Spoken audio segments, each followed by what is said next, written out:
আসসালামু আলাইকুম। আমি শ্রীমঙ্গল থেকে যারা আপনাদের মাঝে আবার একটি মিনি ব্লগ নিয়ে এসেছি। তো আজকে এখানে হচ্ছে আমাদের বাসায় আমার নানা আসছে, সেই আয়োজনগুলো আপনাদেরকে শেয়ার করব। তো নানা আসাতে কী আয়োজন করলো, আমার মা নিজ হাতে কী রান্না করলো এবং আমরা আমাদের নানার জন্য কী রান্না করলাম। তো প্রত্যেকটা রেসিপি আছে, আমি recipe part by 1, part by 2, part by 3 করে ছাড়বো।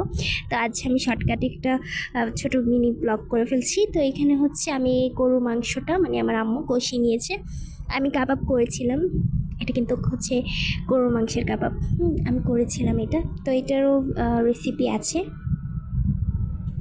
এখানে হচ্ছে কচুর শাক আমার নানার জন্য আমার মা করেছে, পুষ্টির এবং কচুর শাক খেলে প্রচুর ব্লাড হয়। এখানে সর্ষে ইলিশ ছিল।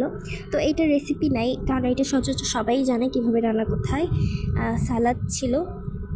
গরুর মাংসটা ফাইনাল লুক দেখুন, রান্না হয়ে গেছে।